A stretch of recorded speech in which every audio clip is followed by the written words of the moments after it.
Amados, amadas, bem-vindo a mais um vídeo, né, nesse canal criado para edificar e ajudar as pessoas que receberam, né, a carta, essa carta que chamamos, eu e minha esposa chamamos essa carta de carta missionária. Então você que recebeu essa carta, seja muito bem-vindo ao canal. Canal esse que fizemos com a finalidade e o propósito de te edificar, de te abençoar, de te tornar melhor para a sua família, de melhor para a sua vizinhança, seu círculo de amigos, a sua empresa, a faculdade, te melhorar como pessoa, te qualificar, né? Agregar conhecimentos e valores à sua vida. Essa é a finalidade, né, máxima desse canal. Propósito, né, máximo desse canal: agregar conhecimentos e valores, te qualificar para a vida cristã, para a vida social, para a vida política, seja lá qual área que você atua. Essa é a intenção desse canal, desses vídeos que nós estamos fazendo, as apostilas que temos colocado à disposição do blog e etc. Então, meus amados, hoje nesse vídeo nós queremos estar falando sobre a Bíblia Sagrada. A pessoa que se converte ao Evangelho, ela entra para um novo reino, a República Federativa do Reino de Deus. É um outro governo, um governo espiritual. E como todo governo, ele tem suas leis. E suas leis são escritas na sua Constituição. A Constituição do Reino de Deus é a Bíblia Sagrada. Lá você tem seus direitos e deveres, lá você tem o Código de Trânsito, para onde você vai, por onde você vai, quando você vai, como você vai, com quem você vai. A Bíblia vai dizer isso para você. Ela tem lá o CDC, Código de Defesa do Consumidor, né, onde você vai entrar em juízo com Deus, vai apresentar suas causas, ele vai te justificar. O CDC, Código de Defesa do Consumidor. Você tem lá o Código Penal, salário do pecado é a morte. Então você vai, através da Bíblia Sagrada, ter o conhecimento de como se comportar no reino de Deus e se comportar como um súdito do reino, como um cidadão do reino, tá? Entre outras coisas, a Bíblia Sagrada também, ela vai te...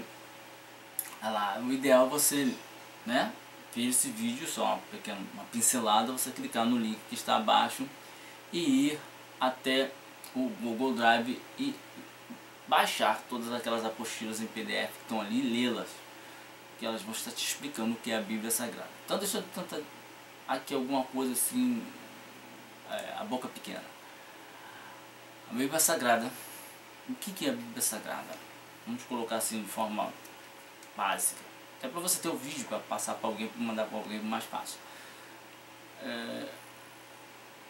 Deus, como está na carta, Deus fez o homem falhou e ele resolveu ter experiências com os homens e começou a inspirar os homens a deixarem as suas experiências registradas e passarem de pai para filho.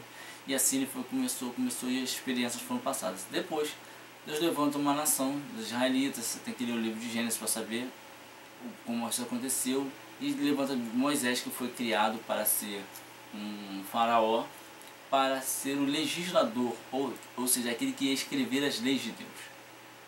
Então Deus escreve e depois começa a inspirar homens a escrever a respeito dos acontecimentos do povo de Deus. E cada crônica, cada relato desse foi sendo agregado aos livros da lei, e esse volume foi aumentando ao ponto que chegou a 36 livros. Quando o povo de Israel foi totalmente destruído pela Babilônia, um grupo correu para o Egito e se instalou em Alexandria. E ali eles fizeram a comunidade judaica e tinham cópias da lei. Quando Alexandre o Grande dominou o mundo e impôs a visão helenista, visão grega, né, de modo de vida, e impôs o idioma grego, 70 ou 72, 70 alguma coisa, né, no máximo 73 ou 72 judeus, escribas, resolveram traduzir o Antigo Testamento hebraico para o grego. A problemática foi que o hebraico, para diminuir a quantidade de volumes, que é o que a gente chama de texto massorético, né, texto massorético, né, ele não tem vogais, só tem consoantes. Embaixo das consoantes tem os pontozinhos para dar mais ou menos uma dica, né, do que aquela palavra quer dizer. Então eles usavam só os pontinhos para a gente saber qual era a vogal que entraria ali para dar sentido àquela palavra. Então, quando os gregos, quando traduzidos para o grego, não se respeitou isso dos textos maçoréticos e se colocou vogais. O que aconteceu? Os 36 livros começaram a ganhar volume.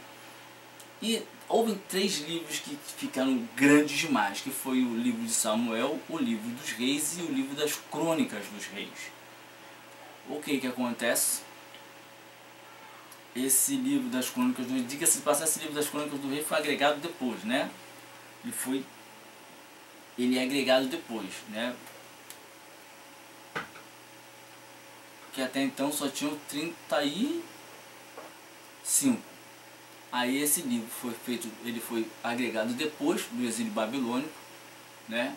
Foi agregado no exílio babilônico, eles foram com 35, quando voltaram, né? Já foram com, já chegou lá, já acrescentou mais um, e quando fez a tradução para o grego, criou-se o volume 2. Então ficou primeiro e segundo Samuel, primeiro e segundo Reis e primeiro e segundo livro das crônicas dos reis. Então o volume que era de 35 passou a 36 quando foi adicionado o livro de crônicas, e passou a 39 quando os livros, esses 3 livros foram divididos em 2, né? Então a igreja cristã, o Senhor Jesus Cristo, pregavam o Antigo Testamento. E aí começou-se a ter experiências com o Senhor Jesus Cristo, com o Espírito Santo, e começou-se a explicar o Antigo Testamento à luz do Novo, e esses livros foram sendo agregados ao Antigo Testamento, formando um número de 27 livros no Novo Testamento, mais os 39 no Antigo. Então isso era a base, mais ou menos, do Evangelho na igreja primitiva. 300 anos depois, um homem chamado Constantino, isso aí já faz parte da eclesiologia, ele assume, né, baseado num sonho que ele teve, ele chega à conclusão que ele tem que controlar a igreja evangélica. E no que ele tenta controlar a igreja evangélica, ele manda o cristianismo, ele funda a religião cristã, o cristianismo, e ele manda pegar todos os livros que faziam parte da comunidade cristã. Só que haviam livros que não eram inspirados por Deus, e Paulo já avisava isso à igreja. E aí o Constantino manda pegar esses livros e forma o cristianismo, a religião cristã oficial do reino romano, catolicismo romano. E aí começam os concílios, e grandes homens de Deus, tementes a Deus, começam a combater aqueles livros a mais que eles sabiam que foram pegos no bolo, catou até o que não deveria, e começou a briga, começou a haver concílios, ou seja, reuniões da cúpula, para decidir o que era de Deus e o que não era. E sempre se batendo tecla, só os 36 hebraicos, né, ou os 39 do hebraico traduzido para o grego, que são válidos. E os católicos já achavam que eram tudo, que aquela briga, começou a se chegar a conclusões de que alguns livros realmente não eram inspirados por Deus. Algumas pessoas se disseram passar por outras para dar credibilidade às suas histórias, usando o nome de pessoas importantes, e foram agregando livros à Bíblia ou ao Antigo Testamento hebraico. E aí os judeus mesmo, os sacerdotes, o pessoal fiel mesmo, falaram: não, isso não faz parte da nossa história, não faz parte da nossa cultura, isso foi colocado lá em Alexandria, isso foi acrescentado depois, não tem nada a ver. E a gente foi vendo concílios e concílios e concílios e concílios dentro da igreja católica, até que chegou o ponto que a igreja católica deu um basta e só deixou 7 livros lá. E começou -se a espalhar a história de que a Bíblia evangélica era herética, era maldita, era do diabo, porque tinha 7 livros a menos. E hoje, se você abrir qualquer livro de história, a história vai te dizer que são a Bíblia católica que tem 7 livros a mais. Dentro desses livros nós temos um livro chamado Tobias, que fala de um anjo mentiroso, que diz que Deus enviou ele à terra para ajudar um homem, mas ele é mentiroso. Como Deus vai mandar um anjo mentiroso se o pai da mentira é o diabo? Mas os católicos acham que esse livro é inspirado por Deus. Tem um outro chamado Judite, que nem os judeus, nem os palestinos confirmam aquela história. que fala que uma mulher teve que se prostituir para Deus dar vitória ao povo dele. Aonde que Deus precisa que uma prostituta venda o seu corpo para dar, use o seu corpo para dar vitória ao povo dele? Em lugar nenhum da Bíblia, não tem, Deus não precisa disso. Tem um outro livro chamado Baruque, que foi um moço que escrevia as profecias de Jeremias. A Igreja Católica entendeu que se João Marcos escrevia o que Pedro escrevia e escreveu também o Evangelho, se Lucas escrevia o que Paulo escrevia e também escreveu o Evangelho, por que Baruque, o livro de Baruque não poderia ser, né, um livro original, um livro inspirado por Deus? Só que em lugar nenhum na Bíblia hebraica ou no Antigo Testamento hebraico se diz que Deus inspirou Baruque a escrever nada. Deus inspirou Jeremias e Jeremias usou a mão de obra de Baruque. Foi só isso que aconteceu. Mas aí Baruque resolveu também escrever o seu livro e os católicos achavam que porque Lucas escreveu, porque João Marcos escreveu e não andaram com Jesus, não viram Jesus, não conheceram Jesus pessoalmente, puderam escrever porque Baruque não poderia escrever. Então tem esse livro também. Tem livros de sabedorias, né? São os livros de sabedoria, eclesiástico e tal, que são de provérbios palestinos, árabes, palestinos, mesopotâmicos, e eles olharam, pô, se o livro de provérbios pode, se o livro de eclesiástico pode, por que esses dois livros não podem?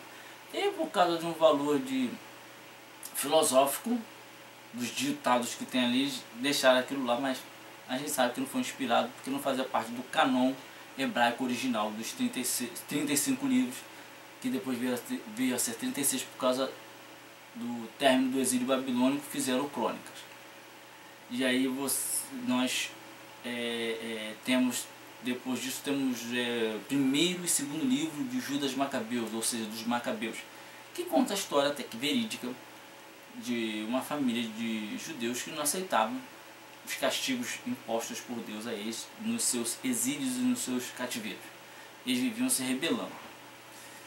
Com base num determinado versículo, criou-se um dogma na Igreja Católica de se orar pelos mortos. O que a gente aprende? Quando você está vendo, eu estou falando da Bíblia. Você vai ver bibliologia e você vai ver um estudo chamado hermenêutica. Na hermenêutica você vai descobrir que dentro da Bíblia existem 3 tipos de linguagem: figurativa, alegórica e literária.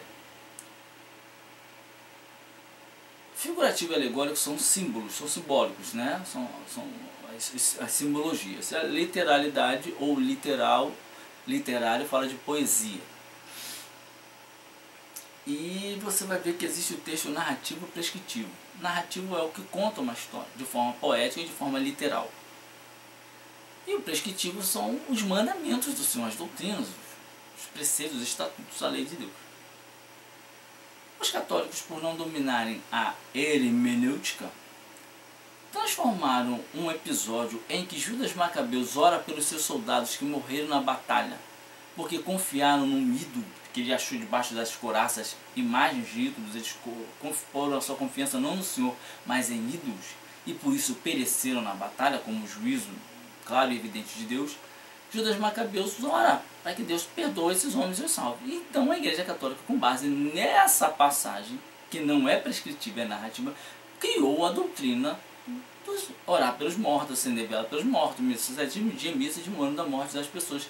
E com isso eles ganham dinheiro e financiam suas obras, o avanço a propagação da sua visão. Então você vê como é importante, né, conhecer a Bíblia, conhecer a bibliologia, a hermenêutica. Outra coisa também que você vai ver a respeito da Bíblia é que a Bíblia ela foi traduzida. O Antigo Testamento em hebraico foi traduzido pelo grego, depois juntou o Antigo Testamento grego com o Novo Testamento grego e mais umas passagens, alguns livros em aramaico, traduziu-se tudo para o latim. E do latim traduziu-se para a língua portuguesa de Portugal. E da língua de português de Portugal se traduziu para o Brasil. E conforme o idioma brasileiro foi evoluindo, mudando pontuação, etc, etc, teve que se fazer revisões na tradução da Bíblia. Então nós temos a tradução brasileira, nós temos a primeira tradução do português, da primeira versão corrigida do português de Portugal né, da tradução brasileira, de português para Portugal, de Portugal para o português do Brasil. Aí depois nós temos a Revista e Corrigida, então temos tradução brasileira DO, Revista e Corrigida, que é uma correção da correção. Nós temos a Revista e Atualizada. Depois nós temos a Nova Tradução na Linguagem de Hoje. Nós temos a NVI, Nova Versão Internacional. Temos a Linguagem Contemporânea. Então nós temos várias traduções. E não confunda traduções com bíblias de estudo. Coisas completamente diferentes, né? Então, bíblias de estudo são bíblias comentadas por estudiosos, né, que explicam os versículos com base em achados arqueológicos, com base em enciclopédias, base em dicionários, etc. Eles colocaram ali, vendem, ganham dinheiro com isso. Então nós temos as traduções. O que eu indico para as pessoas com relação à Bíblia é que elas tenham pelo menos 2 traduções, uma revista corrigida e uma revista atualizada, e leiam uma e depois leiam a outra, e usem as duas quando achar dificuldade em algum texto, em alguma palavra. Não está conseguindo entender? Abre uma outra Bíblia e leia naquela tradução, que talvez a forma, os verbos, os sinônimos que foram usados ali, a construção da frase, a pontuação da frase, dê um esclarecimento melhor. Os versículos antes, os versículos depois, você lê o contexto nas 2 Bíblias, e de repente alguma construção, alguma forma da maneira como foi colocada as sentenças, as frases, dentro de uma ou outra tradução, pode te esclarecer. Senão você vai partir para o estudo mesmo, vai ter que correr, vai ter que cavar um pouquinho mais fundo. Mas às vezes, com 2 traduções, você resolve. Se você tem condições financeiras, compre mais de uma tradução. A revista corrigida, a revista atualizada, Nova Tradução na Linguagem de Hoje, NVI, Linguagem Contemporânea. Aí você vai e compra, né, uma tradução diferente. Mas fora isso, o ideal é você ficar com a Bíblia simples. Por quê? Porque tem muita Bíblia de estudo que elas são tendenciosas à visão do escritor, e tem umas que são tendenciosas à visão da denominação. Tipo a Bíblia de Estudo Genebra, ela defende a visão de quem? Dos presbiterianos. A Bíblia de Estudo Pentecostal, ela visa defender a visão de quem? Dos assembleanos. A Bíblia de Estudo Plenitude é um meio termo, também é pentecostal, não da Assembleia de Deus específico, mas é pentecostal, que crê na atualidade da atuação do Espírito Santo. Então você vai vendo que tem Bíblias que elas são tendenciosas a uma visão, a um partido, alguma coisa dentro da igreja. Aí você tem Bíblia da mulher que ora, Bíblia do obreiro, Bíblia do pastor, Bíblia do diácono, isso é tudo para ganhar dinheiro. A Bíblia tem que ser Bíblia. E você tem que comprar livros e materiais de estudo que não tenham esse dedo, né, essa visão denominacional, para que você estude a Bíblia sem interferência humana. Agora, como eu sou da Assembleia de Deus, estou alicerçado, tenho conhecimento bom de bibliologia, de hermenêutica, de exegese, eu tenho uma Bíblia de estudo pentecostal, que é da minha denominação, da Assembleia de Deus, para entender um pouco a minha denominação, a história da minha denominação, a visão da minha denominação. Então, me é lícito, porque eu estou inserido ali. Fora isso, a outra Bíblia de estudo, eu tenho a Bíblia de estudo Thompson, que seria essa daqui. É uma Bíblia que explica a Bíblia, Bíblia pela Bíblia, ótima. A linguagem dela, a tradução dela, linguagem contemporânea. E só ela tem essa linguagem. Então é uma tradução mais cara, porque ela não vem só a tradução, ela vem acompanhada de uma Bíblia de estudo. E a Bíblia de estudo é Bíblia pela Bíblia, Bíblia pela Bíblia, né? Então você tem uma Bíblia parecida com essa, que é aquela Bíblia com versículos em concordância da empresa Central Gospel, que foi um fracasso, porque tentou imitar essa, mas não foi bem sucedida e muita gente não conseguiu usar. Eu até ganhei uma da minha avó e só fiquei porque a tradução eu não tinha, é a tradução NVI, eu não tinha a tradução NVI, então foi benéfico pela tradução, mas pela parte de estudo ela não é boa. Boa para estudo, Bíblia pela Bíblia, é a Thompson, né? Ainda que a linguagem seja contemporânea. Aí eu tenho de Bíblia de estudo também, eu tenho a Bíblia de estudo que eu ganhei da minha avó, a Bíblia de estudo do Dr. Russell Shedd, que ele é doutor no Novo Testamento, Então ele é uma sumidade no Testamento, ele explica alguns versículos, algumas dificuldades, alguns usos e costumes da época, o que você encontra no dicionário Vine, no dicionário Wycliffe, na enciclopédia Beacon, Novo Comentário Pentecostal do Novo Testamento. São livros que te ajudam na bibliologia, na hermenêutica, na exegese. Então não precisa você comprar uma bíblia de estudo, né? Você comprando um livro desse, você fica muito mais servido, tem um conteúdo muito maior de conhecimento, né? A bom da Bíblia de estudo é que o estudo vai dentro da Bíblia. Essa é a única vantagem. Fora isso, se você comprar o estudo separado, você ganha muito mais. Aí eu tenho essa Bíblia do Dr. Russell Shedd, que minha avó deixou para mim, né? Faleceu e deixou para mim. Eu tenho duas Bíblias de apologética. Uma de apologética, de defesa da fé, para evangelismo e missões aos povos de outras religiões, de outros costumes. E eu tenho a Bíblia apologética para tirar a heresia de dentro da igreja, tirar os erros de dentro da igreja, que é a Bíblia apologética da empresa CPAD, Casa Publicadora das Assembleias de Deus, que é a mesma que fez a Bíblia de Estudo Pentecostal, que é da Assembleia de Deus também. E a outra, que é de missões, que é a apologética de missões, evangelismo e missões, ela é para combater a heresia fora da igreja. E ela é da empresa Instituto Cristão de Pesquisa. E a tradução dela é revista e corrigida. Então, o que eu te indico, com base nesses anos todos que eu estudo a Bíblia, e eu leio, é que você tenha pelo menos duas traduções. Revista e corrigida, revista e atualizada. Não compre Bíblias de estudo até que você decida em qual denominação você ficar e procure comprar uma Bíblia que defenda a visão da sua denominação. E ali você estude para ver se realmente bate o que ela ensina com o que a Bíblia ensina. Onde eu vou falar depois num vídeo sobre pentecostais e tradicionais. Eu vou falar de outras visões dentro, né? Tem os neopentecostais, né? E que tem os carismáticos, então tem várias vertentes, tem os ortodoxos, então tem várias vertentes dentro desse pentecostais tradicionais, é só a ponta do iceberg. E ali a gente vai falar um pouquinho mais de denominações, né, divisões do reino de Deus dentro da igreja. Mas o básico é esse, tá? Com relação à Bíblia Sagrada, é a nossa Constituição, é o nosso Código de Trânsito, é o nosso CDC, é o nosso Código Penal. Tem as traduções, é bom você ter mais de uma. Tem Bíblias de estudo, é bom você não comprar nenhuma. Tem livros, os quais eu indico, da CPAD, Casa Publicadora da Assembleia de Deus. Se você tiver condições, você compre. Dicionário Vine, Dicionário Wycliffe, nessa ordem que eu estou falando. Vine, Wycliffe. Teologia Sistemática de Stanley Orton. Novo Comentário Pentecostal do Novo Testamento. E a Enciclopédia Beacon.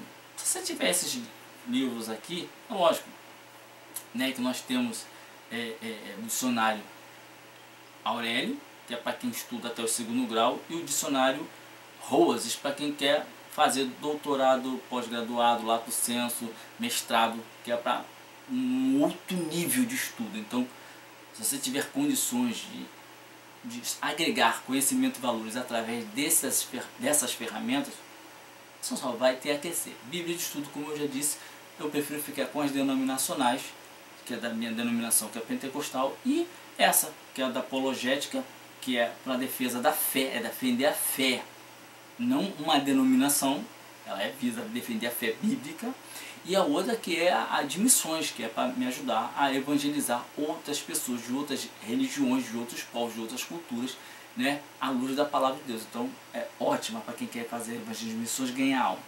Então você tem isso. Isso é a Bíblia Sagrada, isso é o que eu estou colocando aqui. E você, ao acessar o link que vai estar aqui embaixo, né, ou indo lá no blog e acessando o link pelo blog, você vai ter acesso a mais informações, a mais horas de estudo a respeito do que é a Bíblia Sagrada, tá?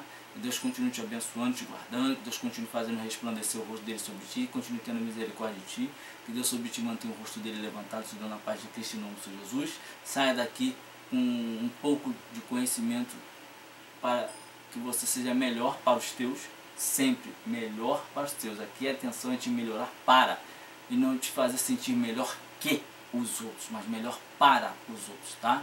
E até o próximo vídeo, querendo Deus, em nome do Senhor Jesus.